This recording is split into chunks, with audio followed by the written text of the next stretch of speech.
Hey, welcome to my first record. My name is David Britto. I'm a music journalist based in Bombay. And on my first record, I talk to artists about their debut releases, whether it's an EP or an album. And today I'm joined by Vasuda Sharma, who released her full length debut solo album, Attuned Spirits, in 2013. And I'm super excited to talk to Yes. her about it today. So, hey, Vasudha, how have you been and what's up? Very, very good, David. And I'm so glad that we're doing this. It's been a while. 2013 was my first full fledged solo independent album, featuring so many musicians. And we're talking about it finally. I'm thankful to you for doing this, really. It's great. Yeah, of course. And yeah, so let's just chug that memory road. And I think the seeds for the album were planted while you were at Berklee in Boston.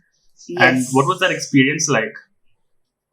See, Berkeley still kind of feels like a dream, to be very honest. I don't really I still feel that all those moments and me being part of, different ensembles and, the Middle Eastern ensemble and, the Balkan choir and everything, it still feels like a dream. And then, just interacting with musicians from all across the world. I think that's where the songs kind of started shaping up on their own. I was writing a lot apart from my heavy duty assignments that had to be submitted every I feel that's where the whole process started, because when you meet so many musicians from different parts of the world, and the way they can totally intimidate you, but at the same time I feel like for me it was very inspiring to see that there's so much more to music out there from what I used to believe before when I was here in Mumbai doing gigs and everything post asthma. So that's where it all started. And I started writing my own songs and arranging them and collaborating with musicians. And somehow the whole idea of and I had decided for a certain period of time that I would be in Berkeley and probably go back again. But how, in spite of scholarship, the monies aren't like, we're not millionaires, right? We've got to kind of think about practicality also. And I didn't want to burden my parents. And it was already decided that I'll be here for a certain period of time. And when that was about to get over, I had like a bank of songs with me. And I had all these wonderful musicians. I was like, okay, I have done so much here. And for me, it's like I want to take back some fond memories of my time here. So yeah, so I wanted to I booked one really huge studio for 2 days for nonstop for 12 hours, and got all the musicians who were playing live gigs with me there. There was Laith from Jordan, and there were a lot of musicians who kind of worked together. Luca, who was playing bass from Croatia, and a lot of other musicians from different parts of the world who were studying there.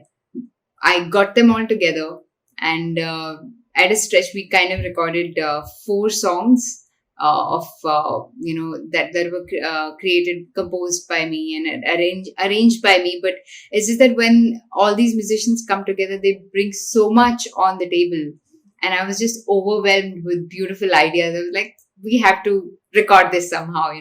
So I just, without thinking twice, I booked the studio, and we we recorded all the songs with sound engineer. Berkeley is so there's everyone there, from your sound engineer to mixing engineer, recording engineer. There's so many people, from musicians to everyone. So we all got together, and I recorded those 4 songs purely for my memory, as a souvenir for myself, to be very honest. I had no expectations of where it's going to go. I just wanted to record those songs. And when I got back here, there were a few more songs that I had already written, and I was like, okay, I'm out of resources, out of money, but I still have these wonderful, precious bunch of musicians who are willing to do this together. So what do I do? So the next step was crowdfunding, because that's what was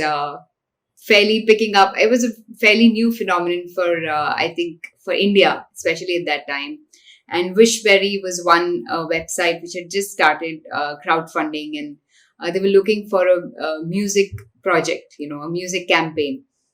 And I think I was the right contender for that. I was like, okay, I'm going to give it a try, and let's just figure this out, because I had nothing to lose. For me, it was just about, just reaching out and asking people that this is the kind of music and I had a demo already. I had Jagi Jagi Rena as a song to kind of present it to people and let them know that this is the kind of music that I want to create in my album.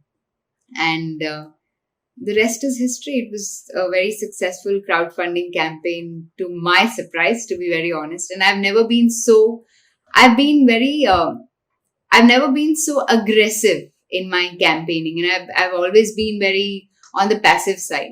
I'm not very active when it comes to like bombarding people with messages or my latest release, or just spamming every second wall. But something happened to me at that time. Maybe I was quite desperate to see this album come alive.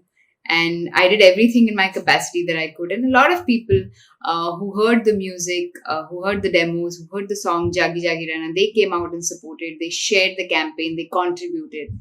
And a sum of 5 lakhs, which I don't think I would imagine ever happening. It exceeded that target amount within 2 months. And that was incredible. And that's how this whole Attuned Spirits came into being. Yeah, I wanted to ask you about the crowdfunding campaign as well. And when you think back to all those early supporters, how do you feel? Well, the thing is that it was a very personalized interaction as well, because I was in touch with them through emails as well. I was updating them with every next step that we're taking, from the right from the process of inception of the song, from the recording process to working with musicians, to the mixing and mastering, and the whole album coming alive. They were a part of each and every process. And from that all the way to merchandising and the kind of merch that I was creating for Attuned Spirits, and they were there every step of the way. And I feel like when you contribute to an album or a music project, and when you're following each and every step with the artist, you feel like it's your baby together. You're creating something together. So even for the contributors, I think that was the feeling that they had, the ones who contributed, and they were part of the whole process. And it was incredible to see how emotionally attached the contributors were, to see something come alive, and they were a part of that dream. So I feel like it's realizing a common dream, which was actually my own, but they made it their own. So it was quite amazing, actually, an amazing feeling.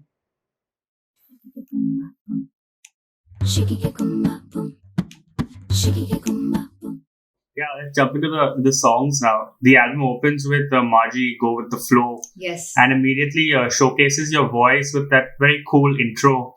How did using your voice in that unique way come about? I think I started off essentially using my voice as an instrument. So be it singing songs or, guitar I just picked up in college. But essentially I feel like my stronger asset in terms of what instrument I could do the best job at is voice. And in terms of melody also, and, the kind of arrangements also I make when I do my acapellas, my voice actually comes in the first, and then I would think of what kind of sound do I want. Do I want to give it a piano sound, or do I want to give it a guitar sound and everything? But the voice is the first one that kind of comes up with motifs and some sort of a hook for the song. So it's my vocals that come in, and I was like, if I'm doing so much with the voice, why not use it also as an element in the song, not just as the main melody? So I think that's why the whole shikikikumba, it doesn't mean anything. It's just a sound. And I also think one of the other influences is how I started off with live looping.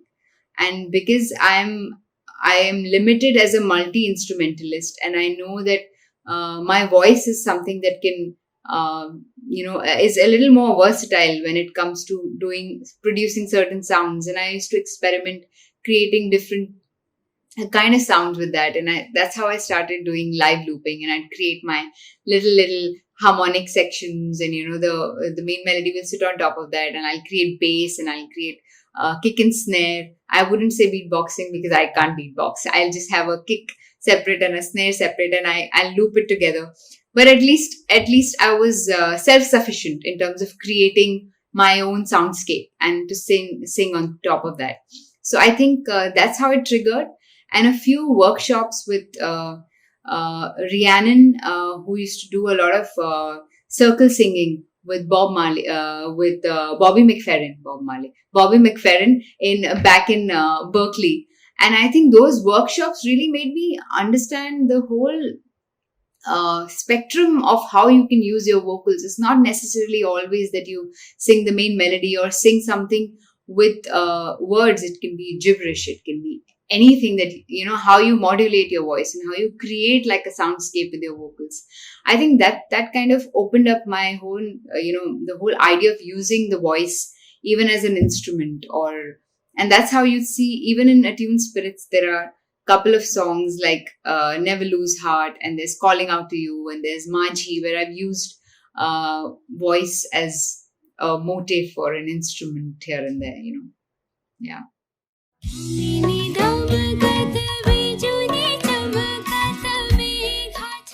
We'll talk about Barsan Lagene is a raga-based composition. How did fitting the instrumentation around it come about? Because there is quite a bit of it across the entire song.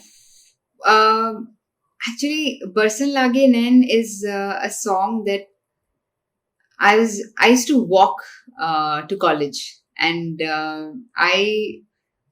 sometimes you're in a certain zone where you're just playing with rhythms, and I was doing a random thing with my hand, and I don't even know how that came about, but I was just doing and I already knew that it's going to be a saxophone line, like I knew it. So the main line was and I wanted to displace it, and I didn't want to have like a normal 7 or a 5 sort of a beat or a rhythm. So I created a full riff, which was 13 and 12. So if you count the first one,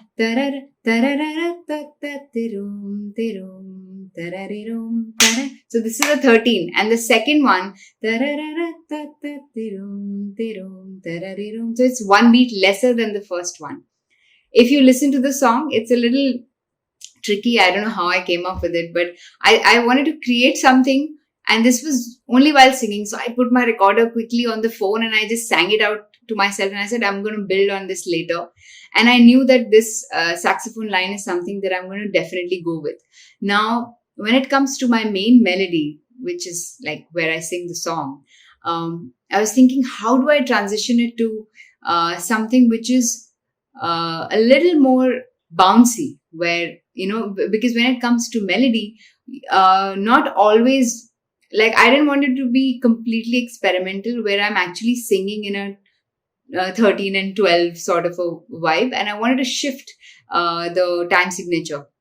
That's where I thought 7 would be a nice thing. So and in whole we play rupaks, so we have tabla also on it. So that's how the whole melody kind of came about. And I was like, okay, if I transition from this, and I wrote down some lyrics. So the thing is that I wouldn't say that there's a formula for me when it comes to like creating a song. Okay, I want to make it complicated here, and then I'm going to simplify it here, and then take it up from there.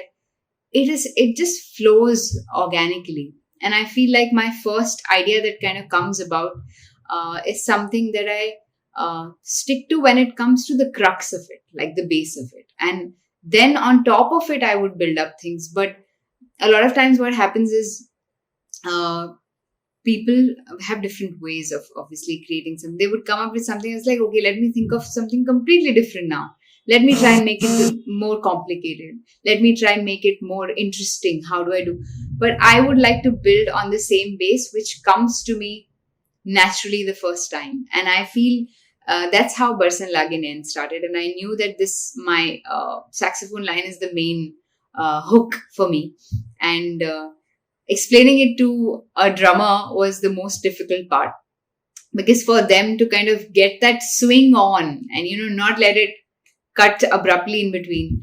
And to my good luck and to my fortune, Row Kavi came in out of nowhere when I was back in India, and he was like, "Let me, work on this a bit." And the way he's played on it's incredible. I mean, it's a very tricky thing, because from 13/12 it goes to 7, and then there is a violin solo where it goes to 5.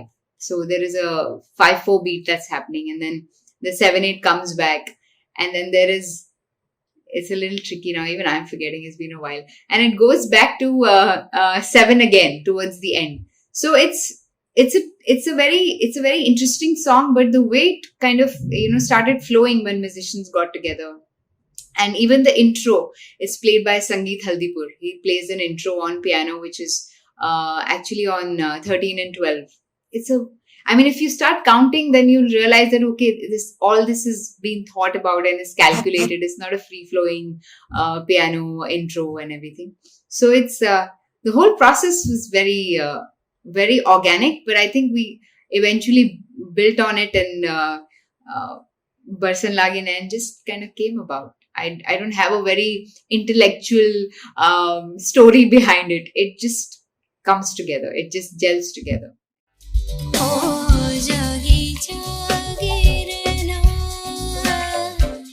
The idea for Jagi Jagi Rehna came about while you were out for a morning jog, I read. What do you remember from that jog, and how the song came to you? Yeah, so most of the things, I mean, at least the hooks or the beginnings or my chorus or something, which is especially Jagi Jagi Rehna, I was just humming a few lines. I was like, I wanted to say something which is opposite. So Jagi Jagi Rehna. And I didn't want to say Hoye Khoye Din. I wanted to say Soye Soye Din. And but it sounded like I'm sleeping all throughout the day. So Jagi Jagi Rehna, Khoye Khoye Din. And it was it is based on rag joke, and I wanted to create something which is not purely rag based. It can go here and there, because when you get harmonies thrown in, it's not a pure rag anymore. When you have harmonies come in, Western harmonies, and I feel I wanted to give it that color in terms of melody, but the instrumentation, I wanted to keep it purely how I perceive it. And I did not think of a tabla in the song. I didn't think of any Indian instruments, so to say. So I had instruments that I truly like. Of course, I had saxophone, I had violin, and I had mandolin, and I had obviously full drums and a jazz drummer playing that song. It just gives it a very different sound. So the take is very different. All the musicians who worked on it together, and there's cello and all these instruments together, kind of gives it a very fresh perspective, and that's what I really liked about it. And of course, the song was created like the main hook was created when I was doing my morning jog. And I have my phone and I just record the melody, and then I go back and arrange the whole thing on my DAW, which I do basic arrangements and stuff. So I knew how I want the song to sound like. But what actually the musicians bring on table is something completely different, So sometimes what I have in mind, they come up with something new, and I'm like blown away. Like, this is even better. Let's go with something like this. Or sometimes they are. It happens both ways, and sometimes I have, all the arrangements for violin and mandolin. I've written down lines and stuff for them, and when it's all coming together, it just sounds all the more beautiful. And I think it just happened both ways. And I had the arrangement written down, and these guys brought a lot of new things on the table, and the result was Jagi Jagi. It's fun.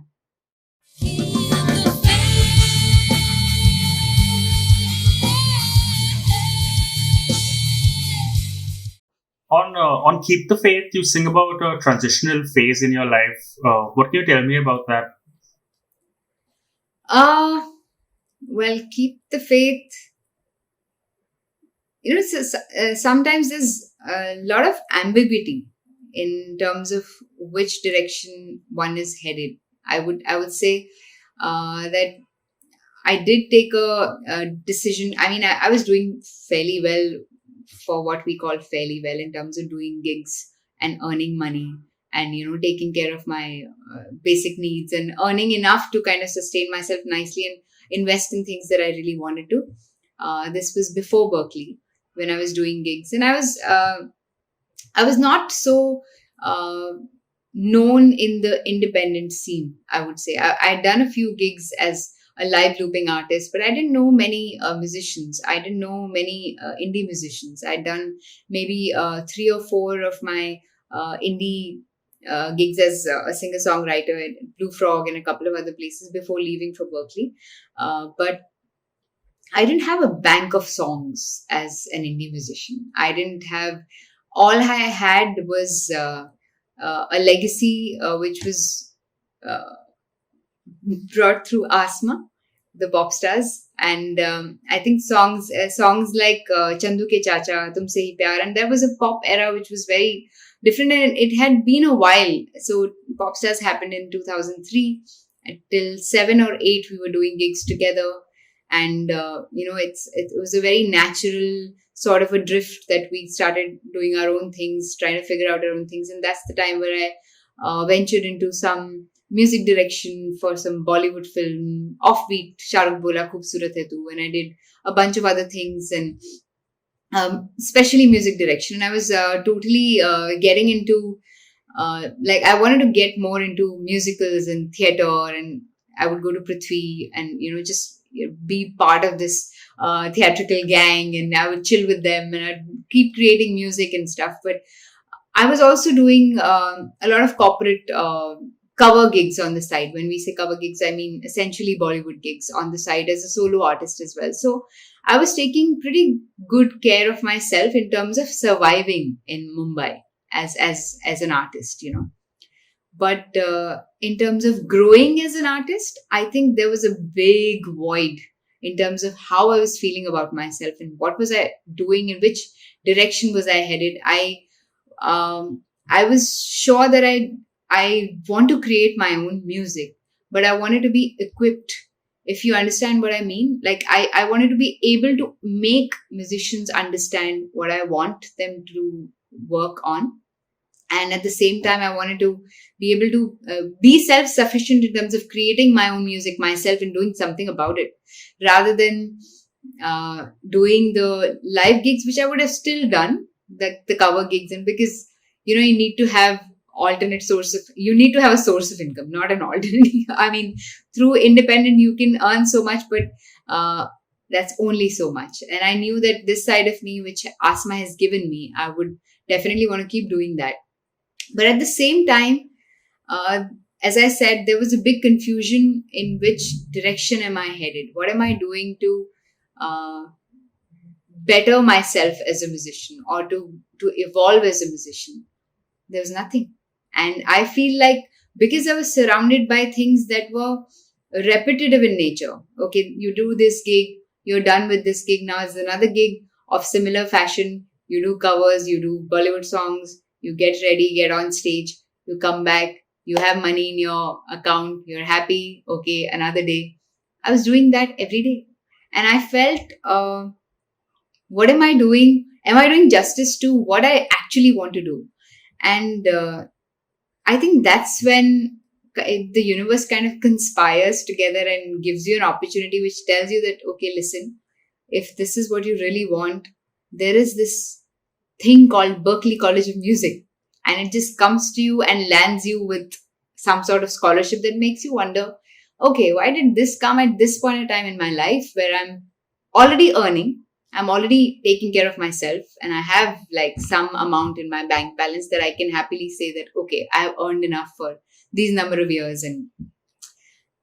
And that's when it hit me that, okay, maybe this is like a calling for me and I need to jump on it.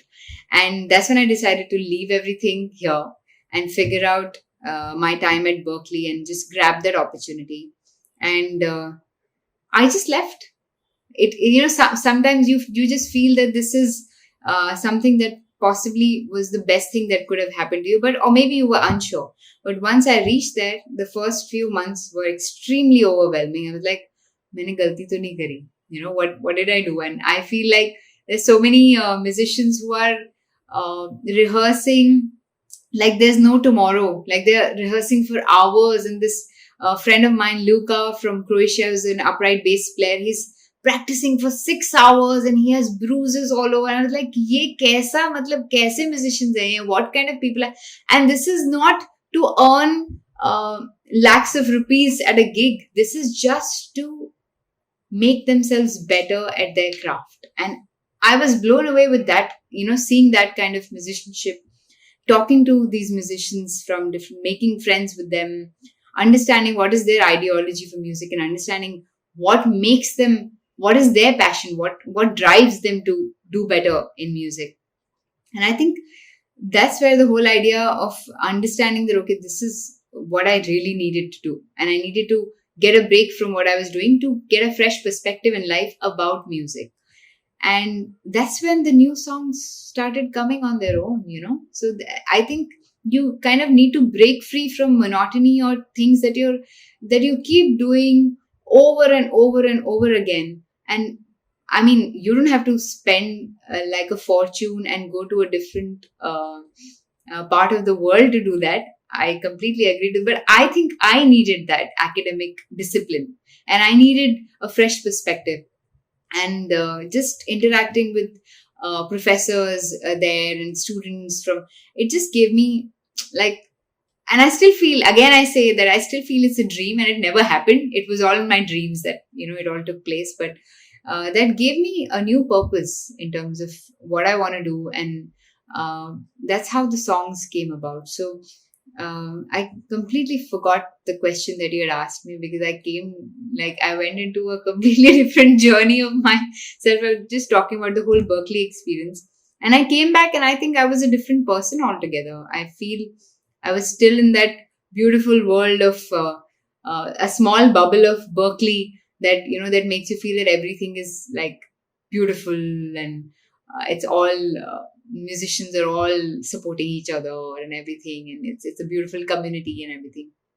So I think you need to keep that mindset alive because only then you attract positivity in your life. And that's how crowdfunding happened. I think with that state of mind that I was in, that everything is positive, it's all beautiful, it's all great, it's all going to be best and it's all going to be great. And since then on, that whole journey of, an independent musician and forming a band and doing things together as a band and live looping artists and kind of just kicked in, and I've been doing a lot of indie gigs ever since. Yeah. Fun ride. So it was that feeling that, arey yaar, will I ever get out of the shadow of Chandu Ke Chacha or Tumse Hi Pyar? Will I ever get out of the shadow of those songs which obviously introduced me to the music industry, and I'm extremely and forever grateful for that. But I feel like when it comes to me as a musician or the sound that I wanted to create, that's something that needed to happen. And I think Berklee helped me achieve that to a great extent, not just because of people's perception of me coming back from Berklee. I think that superficially kind of played its role because people thought, arey, Berklee. But I feel for me, personally, that kind of helped me more to evolve as a musician. So, that was the transition phase. The album closes with Cruel World and Never Lose Heart, which I feel have been track listed well because they both flow seamlessly from one into the other. What can you tell me about these two songs specifically?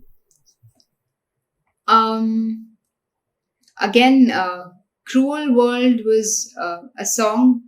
I mean, if you see the rest of the album, these two songs stand apart a little from the rest of this. I mean, in terms of instrumentation, I feel like, because language was never a point of partition for me. I mean, there are some songs that I'm singing in Hindi and English as well. So it wasn't really language either. Like Keep the Faith is in English, and then Barsan Lagen is in Hindi, Jagi Jagi is in Hindi. So language was never a criterion for me to kind of demarcate the sound of the album. It was the instrumentation and the treatment of the songs. So if you look at the instrumentation and the treatment of the songs, Cruel World and Never Lose Heart are pretty different from the rest of the album, the rest of the songs in the album. And so I always treated them as bonus tracks.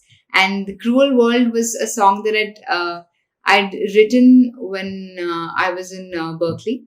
But when I got back, and Dhruv Ghanekar he's been my mentor when it comes to just, taking the decisions in music and going for Berklee, even while I was still contemplating, thinking, okay, would it be good for me?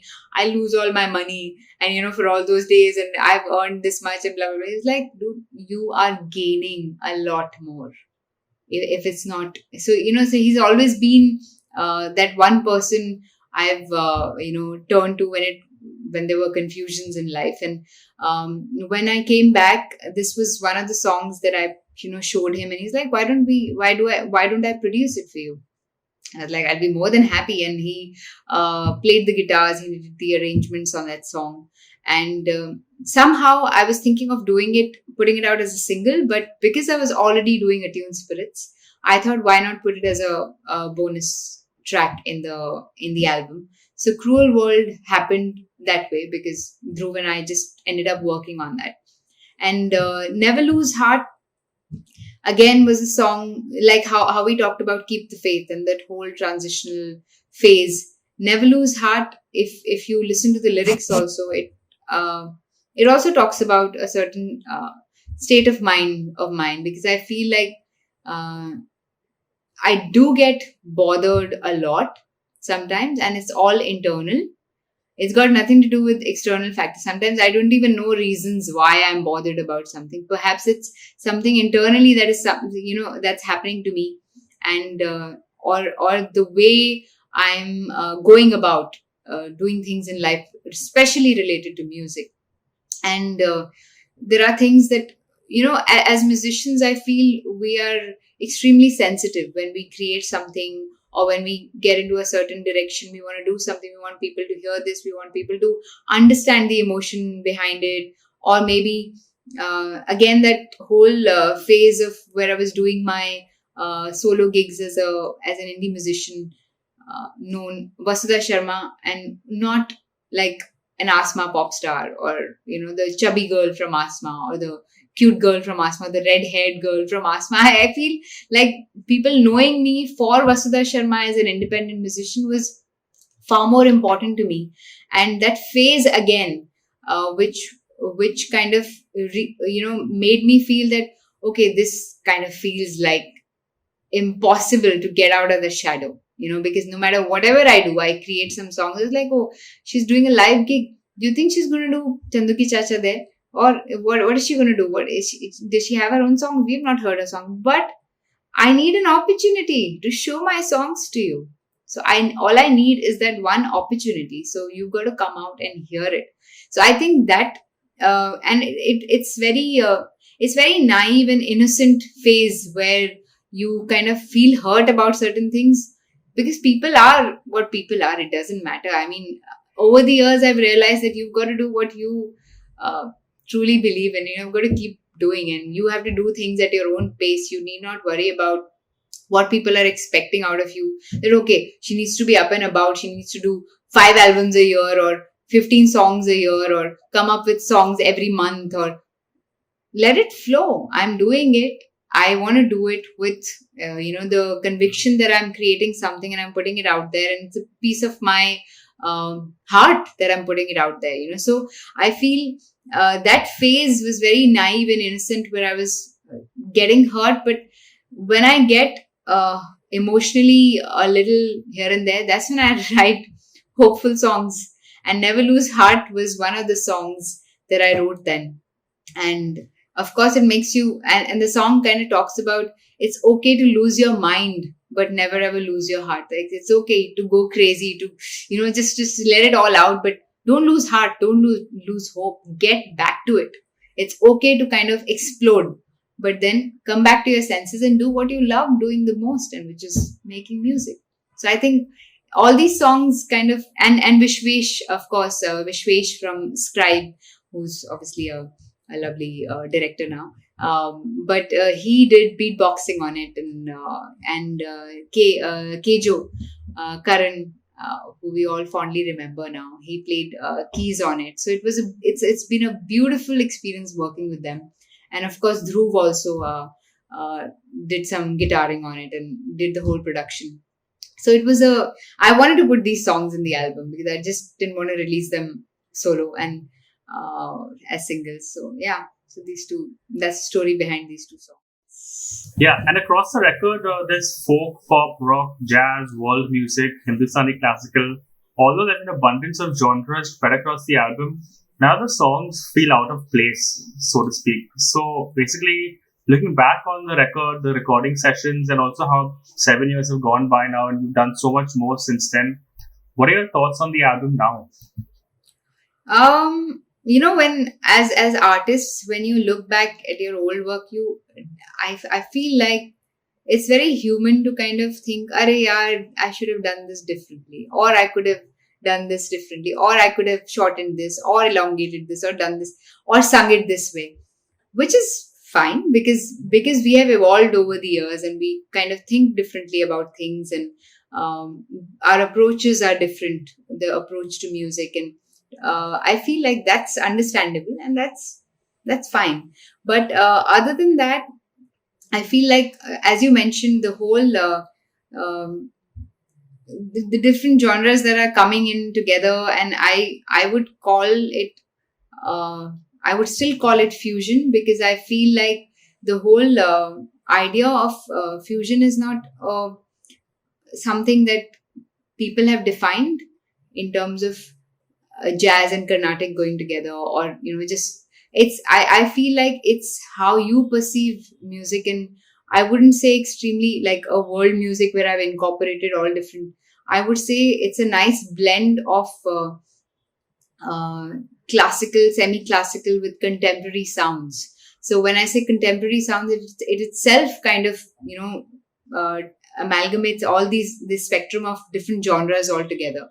But when it comes to instrumentation on the songs, all the different songs except for Cruel World and Never Lose Heart, you will see a similarity of like sonically, you will hear a lot of sounds which have been repetitive in terms of instruments that are being used.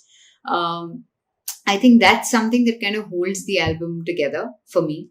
And the fact that some of them, most of them are somewhere roughly based on different ragas is also something that kind of binds them in one rough theory of, the kind of songs that I wanted to put together in the album. So I feel in terms of instrumentation, sonically, and in terms of rag-based compositions, the whole album is very consolidated.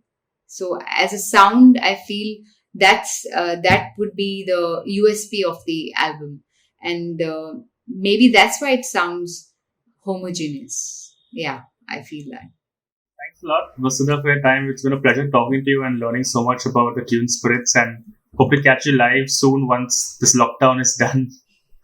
Pleasure. Oh yes, I am waiting. I think as the rest of the musicians, everyone's putting out their live throwbacks, on stage, and everyone's been missing all that so much.